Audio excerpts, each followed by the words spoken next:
Hola Javier, buenas noches, gracias por venir acá a tan pocos días de un momento crucial, ¿no? Yo te quería empezar preguntando qué hay en juego en estas elecciones, pero antes de eso, me gustaría que me hagas una reflexión sobre el tema de la falta de nafta que está atravesando todo el país. Bueno, me parece que es una postal por adelantado del futuro que nos va a traer Massa en caso de ser presidente. Básicamente lo que ocurre no es nada que no esté en un libro de texto de economía básica. Cualquier libro de texto de economía básica te dice que vos fijando precios, digo, eso en general se lo hace por debajo del nivel de equilibrio, genera un exceso de demanda, más gente que quiere comprar que la que quiere vender. La consecuencia natural de eso es que en algún momento la oferta desaparece, es decir, el desabastecimiento. Y esto efectivamente es lo que pasó, porque hace un año Massa hizo un acuerdo, con el sector petrolero, de que los precios deberían ir por debajo de la inflación. Y en ese contexto, donde no solo que la tasa de inflación se aceleró y por lo tanto ese diferencial le costó muy caro al sector, sino que además el salto en el tipo de cambio, siendo un bien transable el combustible, evidentemente eso exacerbó el problema y entonces la consecuencia es que la oferta se desaparece y aparece el problema del desabastecimiento. Ahora, lo interesante de esto es la violencia con la cual el ministro Massa lo quiere arreglar y en la interpretación que hace, porque está claro que vos tenés un exceso de demanda. ¿Él qué es lo que dice? No, bueno, el problema es que mucha gente, nos está yendo tan bien que salió mucha gente a consumir nafta. Eso es la misma respuesta que dio Maduro en un contexto donde estaba faltando el papel higiénico y dijo que como los venezolanos comían tanto, estaban yendo mucho al baño. Cuando en realidad los venezolanos en promedio perdieron 10 kilos de peso porque no tienen para comer. Bueno, lo que quiero que se note es que es el mismo ejemplo de Venezuela. ¿Y cómo lo quiere arreglar? Lo arregla a garrotazos. ¿Qué es arreglarlo a garrotazos? Básicamente, ¿qué hace? Hace una amenaza a los oferentes que si ellos no ponen el combustible, lo que va a obligarlos es a que no puedan sacar ningún barco. Ahora, enseguida vamos a escuchar a Massa lo que dijo hace minutos, pero yo además me pregunto, si Massa tiene tanto poder y tanta capacidad, ¿por qué no le pega un telefonazo al presidente YPF y dice, mete la nafta inmediatamente en las estaciones de servicio, que esto se soluciona en un minuto, en vez de amenazar a todas las petroleras con que si el martes no está la nafta, no vienen los barcos? Bueno, seguramente él ya debe tener la situación encauzada y por eso pone ese último momento como para mostrar que tiene poder. Pero me parece que lo importante es la postal. Es la postal, o sea, te están adelantando de lo que es Venezuela. Vos sabés que en Venezuela, originalmente, vos ibas a cargar nafta, no tenías que pagar nada. Bueno, en ese país dejaron... ¿Cómo cero? ¿Cómo nada? No puede cero, ser. exactamente. Perdón mi ignorancia. Era así. ¿Te la regalaban? Claro.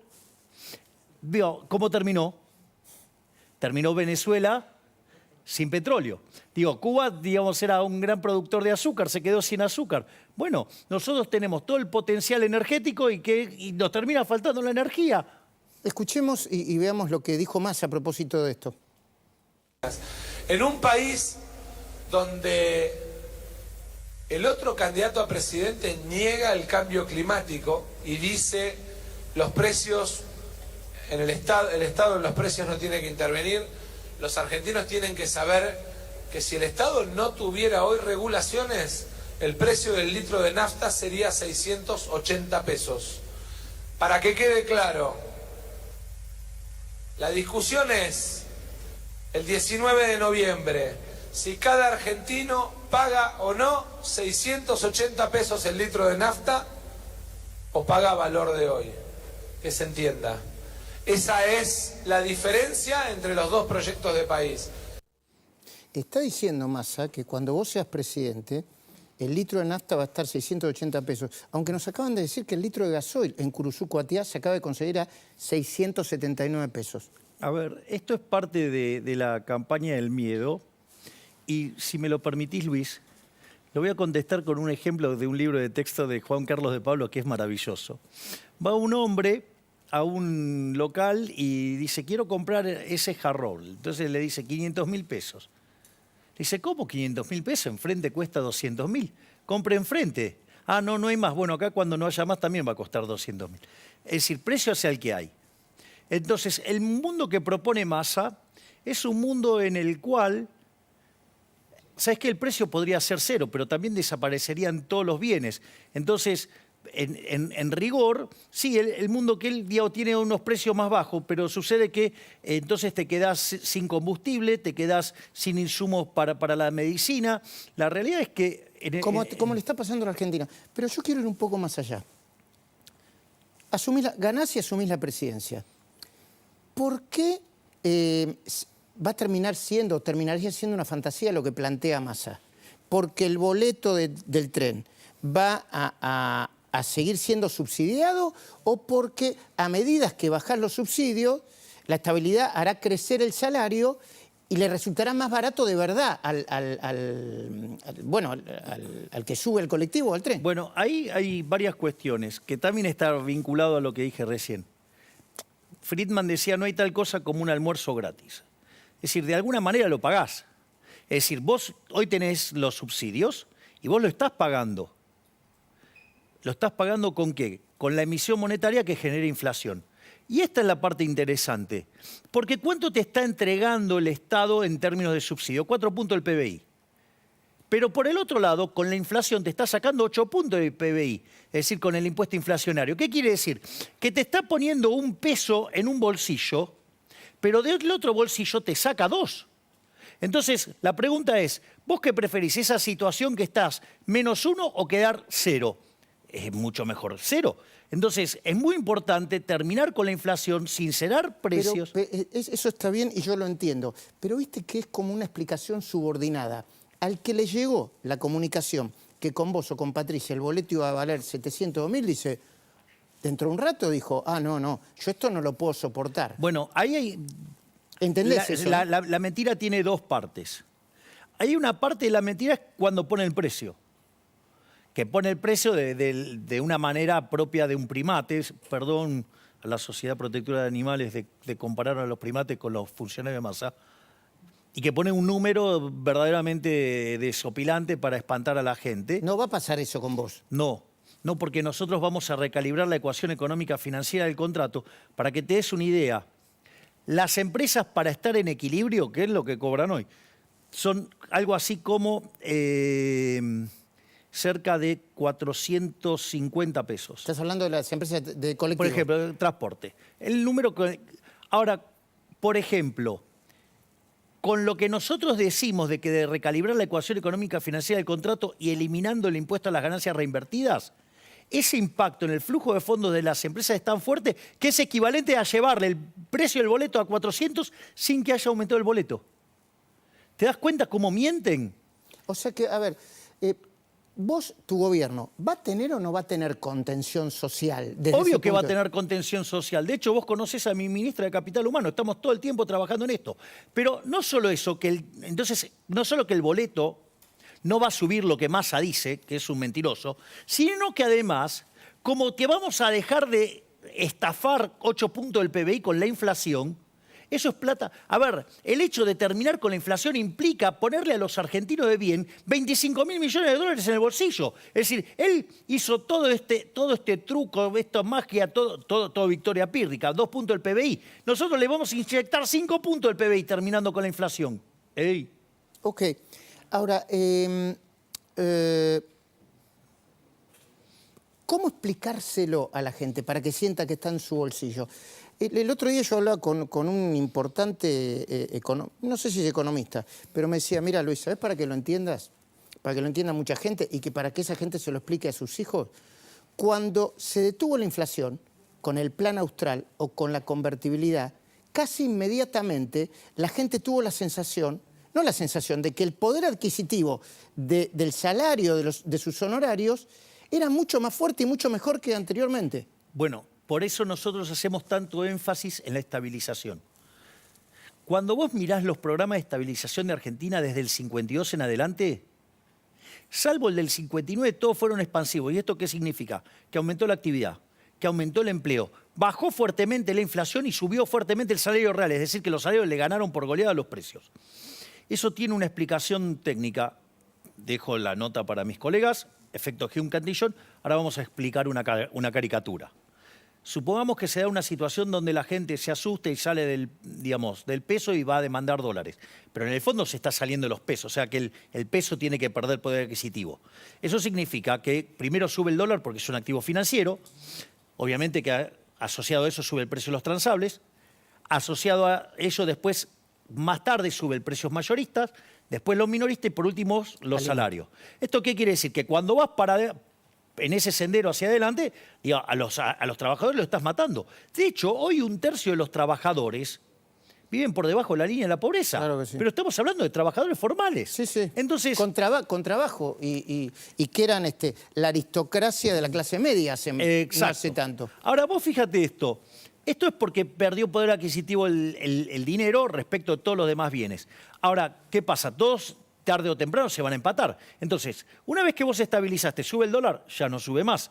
Los transables no suben más. Los mayoristas suben un poquito más los minoristas. ¿Y cuál es el precio que más sube de todo? Los salarios. Vos vas a tener una recuperación de los salarios fenomenal. Es decir, por eso es tan importante. Porque aparte, no solo que hoy el impuesto inflacionario son 8 puntos del PBI, sino que además a los que más le pega es a los que menos tienen. Entonces, la mejor política social, si vos querés ser el campeón del progresismo, termina con la inflación. Porque a los que más vas a favorecer es a los que menos tienen. Porque les pega 30 veces más fuerte a los que menos tienen. Entiendo, Javier. Te voy a pedir un favor, Matías. Poneme los 11 puntos del acuerdo entre Milei, Macri, Patricia Bullrich. Ponelo en la pantalla. En un segundito nos vamos a detener en eso, ¿no? Pero lo cuento rápidamente para ilustrar. Mantener la educación pública. Mantener la educación pública. No eliminar la coparticipación. Mantener la prohibición de ventas de armas.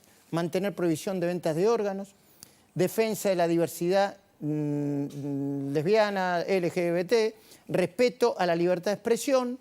Después me gustaría hablar sobre la libertad de expresión. No romper las relaciones con China, Rusia y Brasil. Creo que quedan 3 más. Pero yo quiero preguntarte, con el fondo de esta acuerdo... ¿Puedo hacer un punto? Sí, cómo no. Nosotros, en la reunión donde con la señora Bullrich,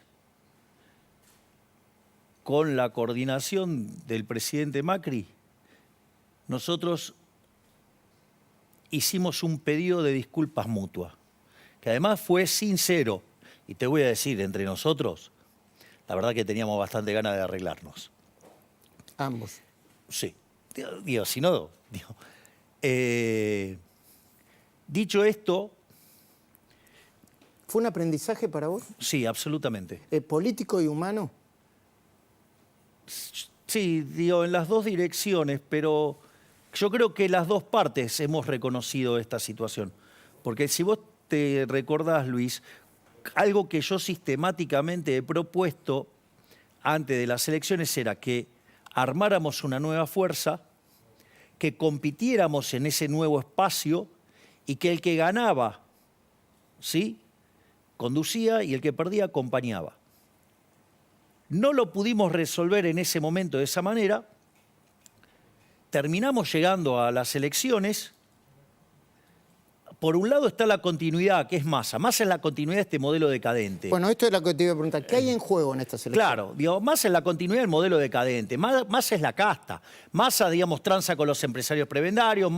Massa está rodeado de políticos chorros. Massa tranza con lo que tiene que ver con los sindicalistas tranza que entregan a los trabajadores. Massa, digo, tiene vínculos con algunos periodistas, digamos, que su accionar deja mucho que desear. Es decir, Massa tiene un ejército de profesionales que defienden cosas aberrantes. O sea, esa es la continuidad de la decadencia. Él es el rey de la casta. Digo, no hay más casta que Massa. Eso por un lado. Por el otro lado está el cambio. Y ahí hubo dos expresiones de cambio. Digamos, un cambio liberal, donde hay una versión más abrupta, que es la de la Libertad Avanza, la nuestra, y una versión más moderada, que era la que lideraba la señora Bullrich. Bueno, yo valoro fuertemente este apoyo incondicional que hace la señora Bullrich y el presidente Macri.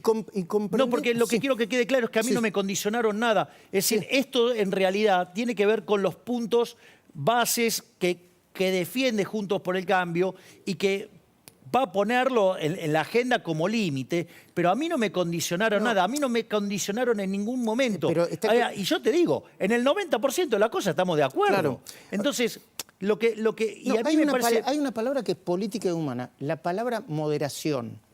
No la considerás una mala palabra vos, ¿no? No, pero cada uno tiene una visión de las cosas. Y, Sí, y una manera de comunicarlas y expresarlas. exactamente. Entonces, en ese contexto, ¿qué es lo que yo quiero decir? A ver, cuando vos tomás su programa de política y el nuestro, digo, en el 90% de las cosas estamos de acuerdo. Es decir, muchas de las cosas quedó claro que era mentira, vos mismo lo señalaste, digamos, no sé, la venta de órganos, la venta de bebés, o sea, todas mentiras, o sea, y nosotros las hemos explicado, quizás no lo hicimos todo lo exitosamente que podríamos haber sido. Es probable.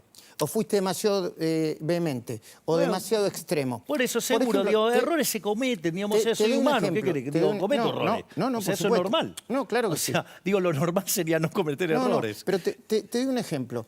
En el tema de los periodistas y la libertad de expresión, yo quiero ser muy claro acá. Yo comprendo, porque hace años que trabajo en la industria de los medios, que hay medios de comunicación completos, que son más que medios de comunicación, proyectos para obtener negocios distintos al de los medios de comunicación.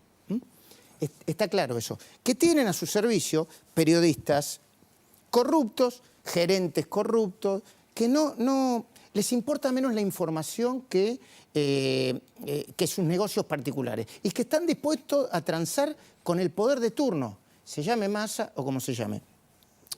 Pero también creo que fue, y te lo digo muy sin ánimo de confrontarte, excesivo plantear la idea de que todo el periodismo, una buena parte del periodismo, sobre todo los laburantes, los periodistas que no les alcanza para llegar al fin de mes, forman parte del periodismo ensobrado. Incluso la Academia de Periodistas, que puede tener gente con la que yo no estoy de acuerdo, que no, se plantó muy fuerte con eso. ¿No crees que fuiste un poco más allá, que generaste algo? A ver, las generalizaciones siempre tienen un problema. Pero que hay un montón que están sucios. Sí. Hay un montón que están sucios. Es decir, digo, que hay periodistas que mienten recurrentemente para ensuciar. Digo, no hay duda. Que hay periodistas que se dedican solamente... A ver, porque yo puedo entender el error. Pero el error, si es error, por definición, es ruido blanco. Está normalmente distribuido. Sí. Un día te cae de un lado, otro día te cae del otro. Ahora, si el error cae siempre del mismo lado, es muy raro. Es muy raro.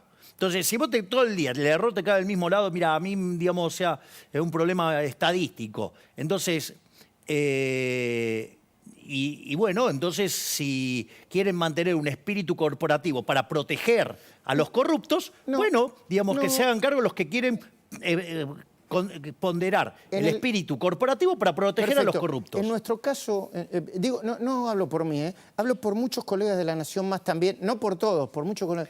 Bueno, está bueno que aclares, no por todos. No, claro, yo no estoy ni en la cabeza, pero acá, bueno, a nosotros al contrario, nos acusan de ayudarte de tantas veces que viniste, nos acusan de ayudarte a generar a alguien muy competitivo como el que sos ahora. Pero yo quería preguntarte esto. Vos te das cuenta, ¿no? Que es una visión retrógrada de cómo se ve las cosas desde la oferta. Es como que vos, a ver, le podés imponer la oferta a alguien. O sea, si no te elige la demanda. No. Es decir, vos podés crear el producto más lindo de todo, pero si no lo quiere nadie, a la quiebra. Sí. ¿No? Digo, es una visión bastante autoritaria y propia de la gente de izquierda. Sí. Digo, que tiene pensamiento vinculado a la izquierda. ¿Por qué decís que la neutralidad de los radicales esconde el deseo de irse con Massa? Porque efectivamente ellos se sienten... Digo, quiero separar los No radicales, todos, ¿no? No todos. Quiero separar los radicales. De nuevo, no generalicemos, digo yo, está bien. Exacto. Vos tenés una línea de radicales que derivan de la línea nacional, que es la de Leandro Alem. Esa es una línea liberal. Esa es parte de la solución. La parte del problema es la que deriva de Irigoyen, que si vos querés, para los más jóvenes, la línea alfonsinista, la línea, digamos, de izquierda, digo, franja morada. Desde el punto de vista económico, quizá, ¿no? Desde el punto de vista económico. No sé, digamos, también tenía sus facetas bastante autoritarias. ¿O acaso no se puso de acuerdo con Duhalde para llevarse puesto a De la Rúa? ¿no? Digo, o sea, en algún momento pasará mucha tinta debajo del puente, más que agua, y alguien, digamos, va a reestudiar lo que pasó en el 2002, Ahora, ¿no? vos al mismo tiempo aceptás que Massa es un político profesional, Absolutamente. inteligente y Por que, eso dije, jamás hay que subestimarlo. claro, inteligente, algunos dicen que utiliza la inteligencia para el mal, y otros dicen que a veces lo usa para el bien, y otros dicen para el mal. Matías, te estoy desordenando un poco.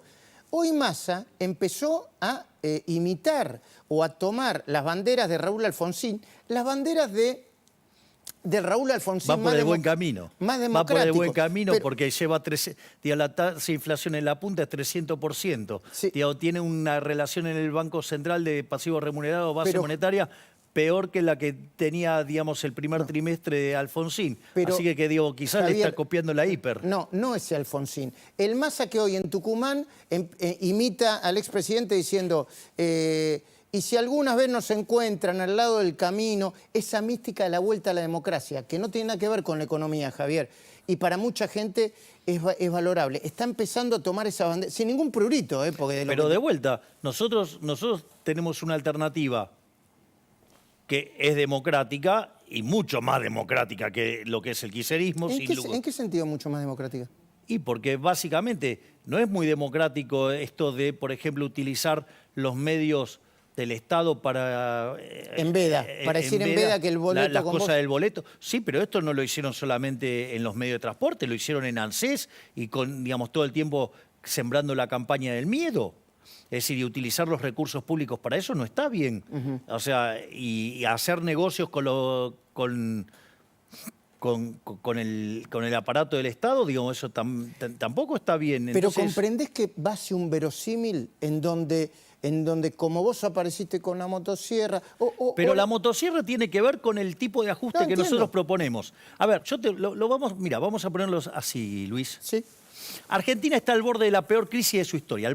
La peor crisis de la historia porque tiene, de vuelta, un desequilibrio monetario Peor que 2001. que la previa del Rodrigazo, tiene una relación pasivos remunerados sobre base monetaria en el Banco Central peor que el primer trimestre del 89, la previa de la hiper de Alfonsín, y tiene indicadores sociales peor que el 2001. Más del 40% de pobreza. Exacto, por lo tanto, digo, indigencia. por lo tanto, estamos con algo que está a punto de estallar y va a ser un desastre colosal.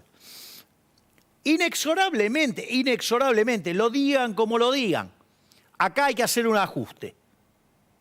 Ahora, el punto es quién paga el ajuste. ¿Massa qué propone? Massa propone, como ha pasado en los últimos 100 años en la historia argentina, que el ajuste lo pague el sector privado, que lo paguen los argentinos de bien, que lo paguen los honestos. No, yo dije no, en mi caso no, que el ajuste lo pague la política. La motosierra no va contra la gente, la motosierra va contra los políticos chorros. ¿Qué gasto de la política? Por ejemplo... ¿Qué gasto espurio de la política? Pero, por ejemplo, para mí lo más escandaloso es la obra pública. ¿Me entendés? Vos podés ir a un sistema de iniciativa privada... No decís que no va a haber más obra que no va a haber más obra que le pueda servir a todos, se llame obra pública o no, sino el tipo de obra pública que hoy propone. ¿Podemos decir que son obras de infraestructura? Claro. Bueno, pero en lugar que la haga el Estado, que la hace mal, cara, ineficiente, podés utilizar el mecanismo de iniciativa privada a la chilena y te ahorraste 3 puntos del PBI. ¡Ey! Tremendo número. También, digo, podés eliminar las transferencias discrecionales, sí, que es un elemento por el cual el Poder Ejecutivo se la pasa apretando a gobernadores. ¿Sí? No solo eso, digo, podés ir a una eliminación de los subsidios, pero recalibrando la ecuación económica financiera del contrato, pero sobre todo por el impacto que tiene en dejar de emitir dinero y bajar la inflación. Perfecto. Te interrumpo con esto para no dejar colgado esto. Lo que yo te decía de Massa, que lo que hace de manera inteligente Massa es viajar hacia el supuesto centro, que los dos están buscando y que vos también estás buscando, se te nota. Mejor para vos, ¿no? Supongo que y para lo que querés buscar, pero lo hace de esta manera, que lo debe tener estudiado, por algo lo debe hacer. Mirá. Luchamos y marchamos para constituir la Unión Nacional, para afianzar la justicia, para consolidar la paz interior, para proveer a la defensa común, para promover el bienestar general y asegurar los beneficios de la libertad para nosotros, para nuestra posteridad y para todos los hombres del mundo que deseen habitar en suelo argentino. ¿Entendés que se alfonsinizó? Supongo que para hablarle a los votantes de Lustó, de Gerardo Morales, supongo. Sí, que ya lo votaron en las generales. ¿Cómo es eso? Sí, claro, porque ya ese grupo ya traicionó a Bullrich. Ese grupo ya lo traicionó a Bullrich. Siempre quisieron estar ahí. Vos decís por los resultados en Mendoza, en Siempre Córdoba, quisieron en estar Santa Fe. ahí. Siempre quisieron estar ahí. Ellos se sienten más cómodos ahí. Por eso me parece que, ¿sabes qué? Hay cosas muy interesantes de la última elección. Primer punto, 63% de los argentinos no quieren el kirchnerismo. Me parece que es un dato importante. Y aún con todo el PBI que tiraron encima y la campaña del miedo. A pesar de, claro, a pesar de todo eso. ¿Vos creés que forzaron la máquina y que esa máquina llegó a su techo? Esa es la sensación que yo tengo. Ajá. Otra cosa más que yo veo. Si vos te fijás, voy a hacer dos lecturas. Por favor. Una que tiene que ver con la libertad de avanza y otra después más general, más importante todavía. Vos fíjate, nosotros sacamos el 30% de los votos con un discurso liberal, libertario, limpio, ¿sí? De frente, no maquillado, digamos, Sí. O sea, yo diría muy espontáneo y hasta poco profesional porque se le fueron las puntas de la moderación, pero eso lo digo yo. Por eso, a lo que voy es lo siguiente. Eso es el máximo registro que tuvo una expresión liberal en la historia argentina, desde la ley Sáenz Peña para acá. ¿Comprendes que es con el estado de situación y no porque, con todo respeto, no porque vos te llamés Javier de nombre y Milei de apellido, parece, que hay un contexto? Hay un contexto, ¿no? Digo, Sí. estas cosas no nacen de un repollo. Sí. No, digo, Sos el emergente. Digo, exactamente. No me creo el centro del mundo ni de casualidad. Ahora bien, además si eso pasara, mi rabino estaría fallando, lo cual, y yo lo considero una superestrella. No. Así que eso no... No entendí lo último, pero no importa. No, porque hay toda una cuestión, digamos, vinculada a el ego. Digo, tener el ego en caja. Y una cosa que es muy importante es tener el ego en caja. ¿Lo estás tratando de tenerlo en caja? Yo digo, absolutamente lo tengo en caja. Digo, una de las cosas que creo que se vio con mayor claridad en la nota que hicimos con Johnny Viale el lunes fue eso, es decir, mirá, digamos, o sea, esto sirvió, este cachetazo sirvió para poner los patitos en orden de algunos que estaban medios desalineados. Y digamos, y para ver algunos errores que había que corregir también. Digo que propios. Exactamente. Dicho esto, pero además no existe en la historia, digamos, del planeta, digamos, que un liberal libertario consiga estos números. Y menos que logre entrar en un balotaje. Por lo tanto, estamos frente a un evento histórico.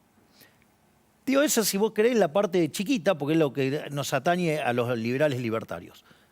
Pero hay algo que es más fabuloso. Hay el 53% de la población que votó por un cambio hacia la libertad.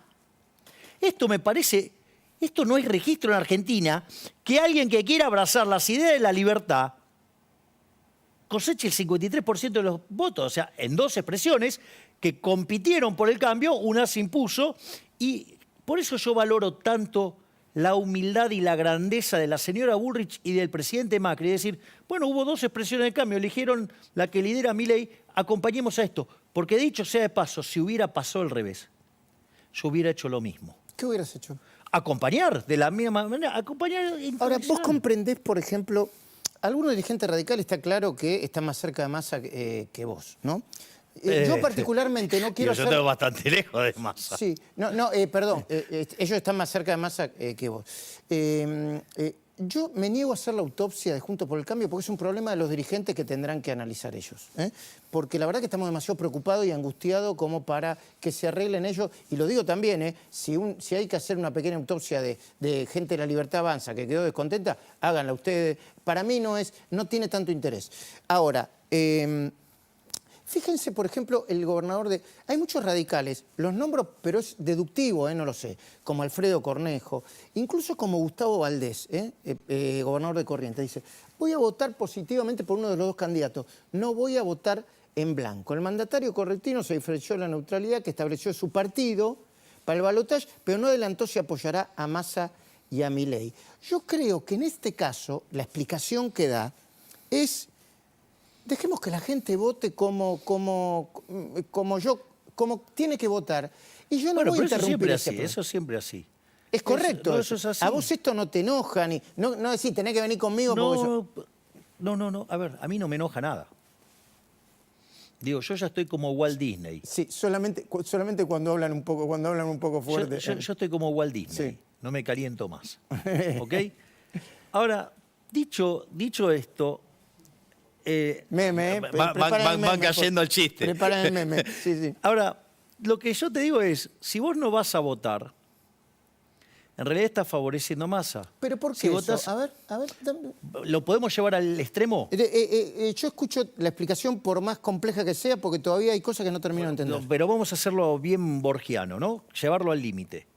En el límite solamente terminan votando los que votaron a Massa, confirmando su voto, los que me votaron a mí, por decirlo de alguna manera, confirmando el voto, y los demás no van a votar. ¿Cómo termina la elección? Ganando Massa. Listo, pues ese es el argumento. Cuanto más voto en blanco haya, más... Claro, cuanto más voto en blanco, cuanto menos gente vaya a votar, más favorece que gane Massa. Y que a mí me parece que hay que tomar conciencia de la situación. Bueno, o sea, porque Massa es la continuidad de la decadencia. Entonces... La pregunta que debería hacerse la gente es, ¿qué quiere? ¿Que continúe este sistema que nos empobrece o un cambio hacia la libertad? Porque de vuelta, ahí hubo una frase... Un cambio para la libertad que para algunos es un salto al vacío. ¿Por qué no es un salto al vacío, Javier? Pero, a ver, ¿por qué no es el salto al vacío seguir con Massa, que cada vez esto se parece más a Venezuela? ¿Cómo va a ser un salto al vacío, abrazar la idea de la libertad, si aquellos países que son más libres son 8 veces más ricos que los reprimidos? Si tienen 25 veces menos de pobres en el formato estándar y 50 veces menos en el formato extremo. Aún los países limítrofes de la Argentina, ¿no?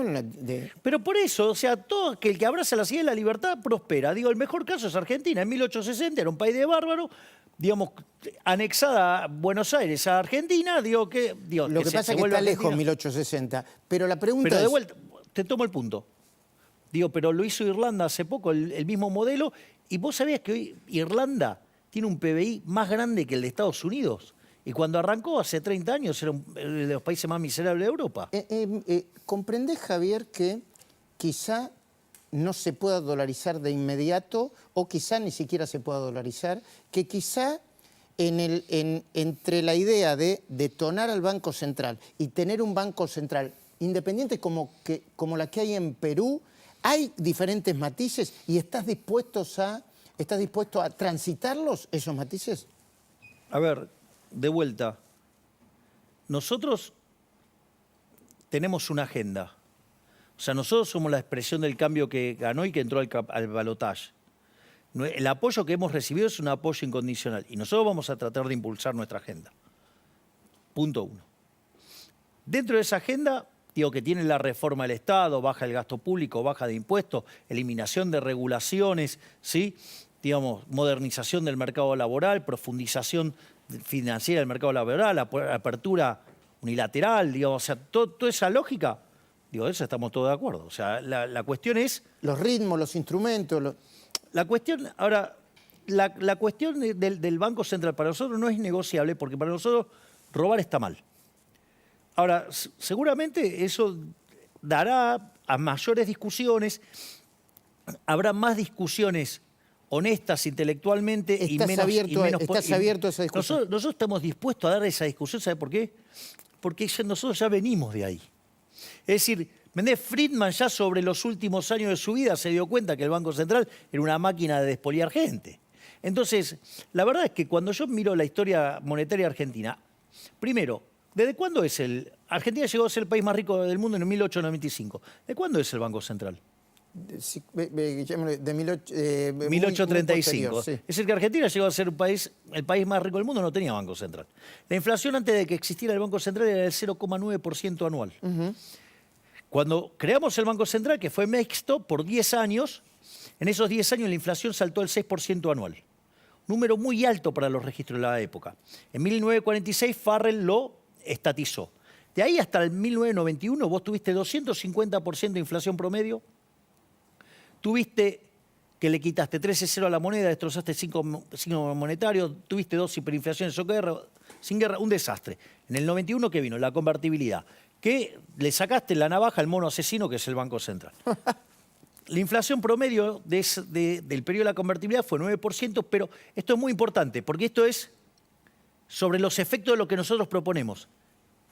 Después de 20 meses, Argentina estaba entre los países de menos inflación del mundo. Es decir, ¿cuánto nos va a tardar estabilizar la economía? Entre 18 y 24 meses. ¿Ah, sí? Estabilizar la economía va a demorarte, si tus proyectos se cumplen y si son aceptados por el resto de tus aliados, entre 18 y 20 meses. Y 24 meses, sí. Ok, me preparás lo de Schiaretti diciendo que Massa es más kirchnerista que Kirchner, creo, no sé. Pero antes de eso... Pero me comprendés que... Sí, ahora... A ver, y después salimos... Cuando no encontraron la forma de financiar el déficit fiscal, los políticos delincuentes, en lugar de bajar el gasto público que hicieron, o no suben los impuestos, o porque crearon nuevos impuestos, y además le dieron rosca a la maquinita. ¿Y qué decían? Que esta vez iba a ser diferente. En los primeros 4 años del régimen K, la inflación estuvo cerca del 10%. En el segundo periodo del régimen K, 20%. En el tercero, 30%. Con Macri, 40%. Hoy viene viajando en la punta anualizada al 300% anual. En alimentos arriba de 400, mayoristas arriba de 600. Digo, tenemos un desequilibrio monetario monstruoso. Digo, ¿cómo cree que va a terminar? Va a terminar mal. Okay. Entonces, el punto acá es de vuelta. Que Massa no les mienta. Massa va a tener que ajustar. Porque ajusta por la buena o ajusta por la mala. Pero cualquiera de los ajustes que propone Massa, ya sea por acción, impuestazo, o por omisión, con un desborde inflacionario, que es otra forma de impuestazo, lo paga la gente de bien, la gente de laburo. Yo lo que estoy diciendo es, nosotros vamos a laburar para desactivar esa bomba y que lo pague la política. Bueno, hablando de esto, un par de cosas para decir. Una sobre Massa.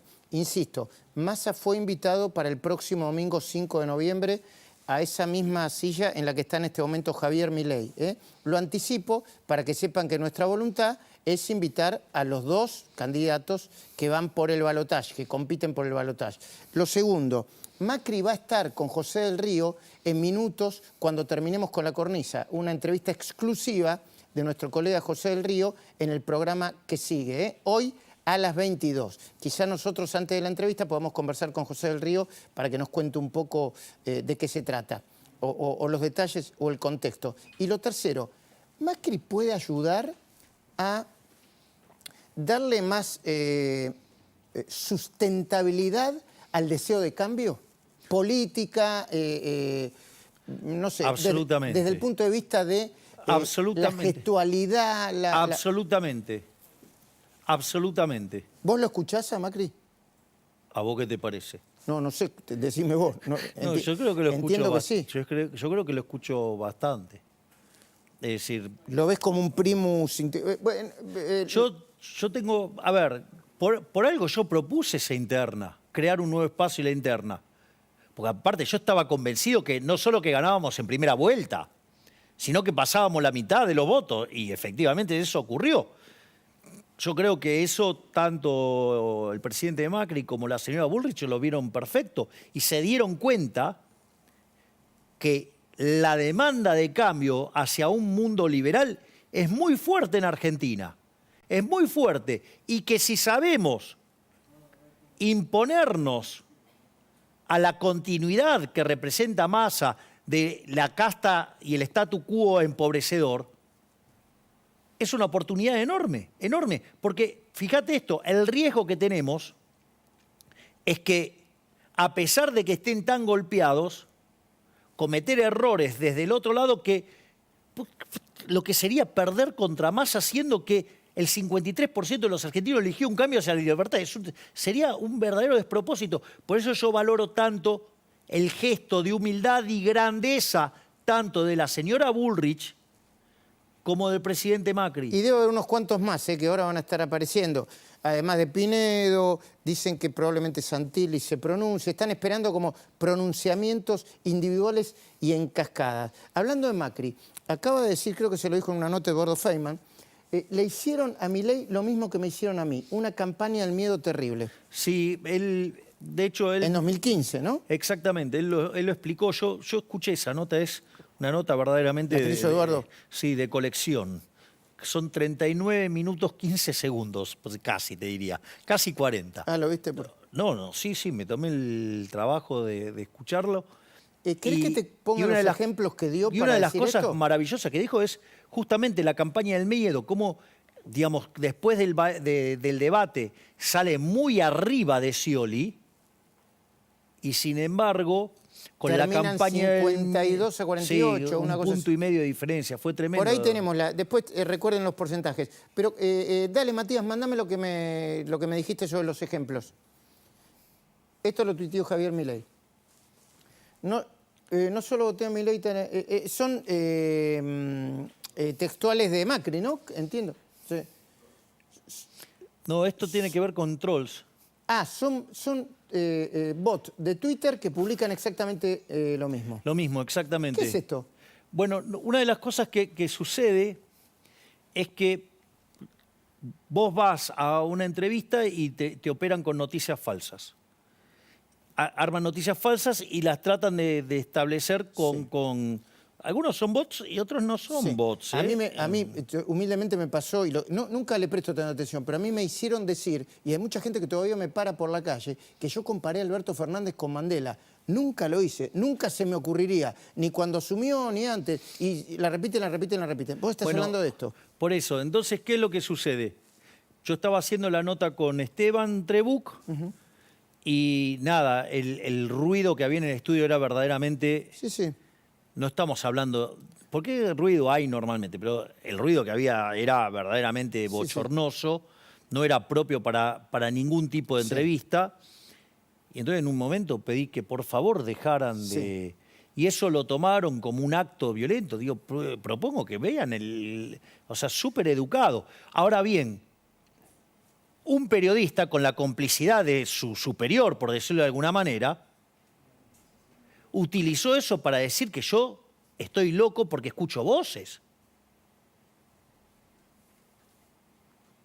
Es grave.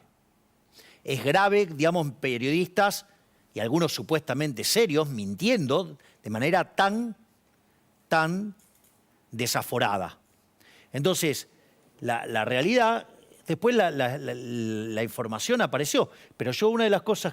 Digo, bueno este es uno de los tantos casos. Eric García es una gran música. Pero justamente publicó un tuit en línea con los que publicaron todos. O sea que hubo una orden de... Es más, yo encontré el tuit que se les filtró que decía, chicos, publiquen esto, que era ese. Entonces, ¿ves? Está acá. Chicos, lamento decirle que después de la entrevista... Es el mismo. Sí. Entonces, son un montón, ¿ves? Sí. Entiendo. Yo voy a decir algo con respecto a eso que lo dije en la editorial. Cristina también se quejó por lo mismo que te quejaste vos en su momento, y Massa también a veces tuvo reacciones intempestivas. No estoy defendiendo a nadie. Yo hago un punto. Sí. Yo hago un punto. Digo, a ver, casos concretos. Digamos, un periodista, en un programa de un periodista supuestamente prestigioso, digamos, levantando esa mentira. ¿A vos no te parece de una gravedad enorme? Sí, me parece que sí. Que se suelen hacer operaciones para un lado y para el otro y me parece grave. Sí. Me parece de una gravedad enorme. Ahora, digo, yo no vi, digamos, ni al periodista que dijo esa aberración, ni a su responsable superior en ese programa pedir perdón por esto. Y sí lo vi estar haciendo campaña por Massa por otro lado. ¿Crees que hubo fraude el domingo pasado? ¿Microfraudes? Y hubo muchas situaciones irregulares pero de vuelta... ¿Y es verdad que una parte de Juntos por el Cambio te va a ayudar a fiscalizar el domingo 19 de noviembre? Sí, nos van a ayudar a fiscalizar porque acá lo que está en riesgo es la democracia. Está en riesgo la democracia. Entonces, la verdad es que nosotros no... De vuelta, dentro de las cosas que tenemos que corregir está eso. Y bueno, entonces sabemos que tenemos que pedir ayuda, pedimos ayuda y también pedimos a la gente que participe y se involucre activamente, Y se porque queda si no hasta el roba... último minuto en la mesa, porque después vienen los telegramas. Vos te quedás todo el día en la mesa y después te publican cualquier telegrama, ¿no? Exactamente. Entonces, ahí nosotros lo que estamos pidiendo es que la población, digamos, nos acompañe y defienda los votos. Pero esto ya no es solo por nosotros, sino para defender, digamos... Pero es decir, que si nos van a ganar, que nos ganen lealmente, no que, digamos, o sea, que se nos vayan 4 puntos... Entiendo. En estas cosas. Entiendo. Luisito Basulla, ¿me das los ejemplos y los ejemplos nuevos que tenemos para hablar de microfraude mientras seguimos conversando con Milei? Dale. Bueno, uno de los lugares donde más ocurrieron estas situaciones es en el norte argentino. Ayer en televisión se lo preguntábamos a Pinedo y dijo exactamente, reconoció esto y que le van a garantizar fiscales a Javier Milei. Bueno, datos, dale. Acá están los datos, mirá. Algunos de los ejemplos en Salta, en Santiago del Estero, sobre todo nos centramos en Santiago del Estero. Mirá este dato. Dale. Acá lo tenés. Fíjate esto que te mencionaba. Se ve poco, explícalo, dale. Se ve medio desprolijo, dale. Toda una familia, porque coincide el apellido, Mansilla, Adriana Mansilla, Norma Mansilla, Paola Mansilla, fiscalizó, fue presidente de mesa y fue fiscal de parte. 219 votos, Unión por la Patria, 219 votos, arreglado con Liquid Paper, 34 votos, La Libertad Avanza, 7 votos Juntos por el Cambio. Telegrama, ¿cómo terminó esta historia? Mirá, de 219 pasamos a el mismo número, 219, y La Libertad Avanza, 0, está en blanco. Muy bien. Yo, después de una brevísima pausa, te voy a preguntar, Javier, ¿viste que el domingo 19... de las elecciones va a haber feriado largo y la Cámara Nacional Electoral ya le pidió al gobierno que pase el feriado para el otro día y el gobierno no lo quiere pasar? ¿Vos crees que está alentando la baja participación? Contestámelo ahora esto. ¿Sabes qué? Si vos necesitas hacer trampa es porque perdiste antes de salir a jugar a la cancha. Entonces quiere decir que están asustados. Es decir, los números están bien apretados. Quiere decir que estamos muy competitivos. Y te voy a decir más. Si la gente efectivamente es como dice el gobierno, que se va a ir de vacaciones y se va a revolear la posibilidad de que siga este modelo empobrecedor que encarna Sergio Massa, bueno, entonces después no nos pongamos a llorar. Esto requiere la responsabilidad de todos. ¿Sabes qué? Va a ser interesante que no muevan el feriado. ¿Sabes para qué? Para que demostremos que no queremos que nos lleven puestos. Cuando volvamos te voy a preguntar sobre algunos nombres que hay rondando para ayudarte a vos. No sé si dentro del gobierno o no. Gente como Dietrich, Sturzenegger, Iguacel, etcétera, etcétera. ¿Me esperás unos segunditos? Los Haroldos, gran corte tinto, elegancia, sobriedad y carácter. Los Haroldos, 80 años de tradición vitivinícola. Gran Corte. Nueva presentación para un vino único que nace de la combinación de 7 varietales tintos. Los Haroldos. 80 años de tradición vitivinícola. Bueno, lo que está creciendo, además del interés por el balotaje del 19 de noviembre, es la audiencia del Observador 107.9. Nosotros lo agradecemos profundamente. Lo que creció en el último mes la radio y todos los que hacemos la radio es impresionante. Si vos todavía no la escuchaste o no la viste porque